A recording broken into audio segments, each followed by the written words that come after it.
With the latest on just the kind of day headlines that the football world governing body FIFA could really have done without. Sunday, the Swiss-based association provisionally suspending two high-profile executive members after a meeting of its ethics committee. One of the duo, Mohammed bin Hammam, who was the only candidate scheduled to oppose Sepp Blatter in this week's election for the FIFA presidency, which will go ahead, by the way, as planned on Wednesday. Bin Hammam pulling out of the race early on Sunday. Now, in addition to the Qatari, FIFA also provisionally suspending another exec committee member, Jack Warner, and football's governing body will now open a full investigation into allegations that financial incentives were offered to members of the Caribbean Football Union. FIFA also insisting, though, that both men are innocent unless otherwise proven. Both of those individuals denying any wrongdoing. One other key development from this day's proceedings, FIFA President Sepp Blatter found to have no case to answer.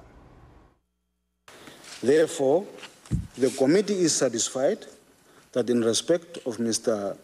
Sepp Blatter, President of FIFA, the Article 129 threshold, which suggests does there appear to be an infringement of the Code of Conduct had not been met, and therefore no investigation is warranted or will be continued by the committee against him. All right, well, let's try and break down the chain of events leading up to a dramatic Sunday at FIFA House in Switzerland. First up, the American Chuck Blazer submitting evidence to FIFA about $40,000 worth of bribes allegedly from Warner and bin Hammam to the Caribbean Football Union there. FIFA President Blatter alleged to have had knowledge of payments too. Bin Hammam withdrawing then his candidacy for the upcoming presidential election. That was the next development. And then FIFA meeting was called and concluded that Sepp Blatter cleared of all wrongdoing. Other presidential candidates, the aforementioned bin Hammam and Warner, as we said earlier, temporarily suspended pending a full investigation, by the way, into the allegations made against them. It's also been revealed that the English FA had cleared two members of wrongdoing in the bid for 2018 as well. And FIFA confirming then that the election will go forward as planned on Wednesday with Sepp Blatter, the current FIFA president, as the sole candidate there. A dramatic Sunday then, as I said, in Switzerland. We're going to dig even deeper now. So many key talking points to deal with. Joining me now is Grant Wall, the US publication Sports Illustrated magazine. Grant, thanks for joining us. Look, in what state now is this whole election process in, with just one candidate remaining? What do you feel? Well, my feeling is it's a complete farce at this point, and Sepp Blatter is now going to become FIFA president for his fourth term and has no competitors. It's a one-candidate election on Wednesday, and he has been cleared, so it's great for Sepp Blatter.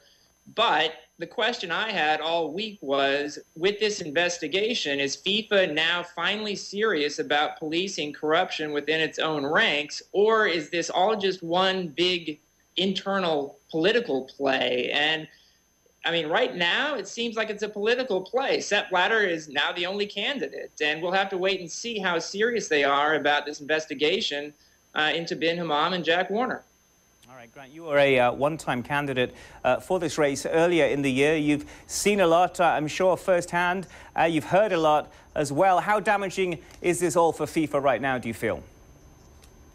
Well, part of the problem is FIFA has zero credibility right now when it comes to policing itself, and so it's hard to take any of this very seriously. It all seems like it's part of an internal drama, and what they need is to have somebody with credibility from the outside come in and do a top-to-bottom investigation so the world can find out, is FIFA clean or unclean? Because all along here, Sepp Blatter has said that FIFA is not a corrupt organization. But how can we actually believe that when so many top officials are being accused and investigated for serious corruption?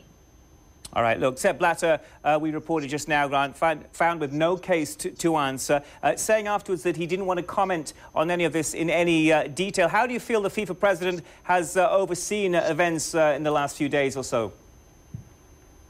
Well, it's all in his interest, really, is the way this is all working out. So it's hard to believe that they're that serious about investigating corruption year-round when all these things only seem to happen right before elections.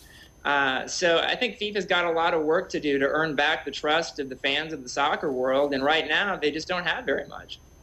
Still early days, I know, but the FIFA president himself talking about damage to the sport, to the beautiful game. What lessons have been learnt, are being learnt, will be learnt in the future, do you feel? Well, at this point, it's an interesting weekend. You look at how great Barcelona was on the field in the Champions League final, and you see how great this game can be. And at this point, all the world wants is for an organization running it in FIFA to be a good organization.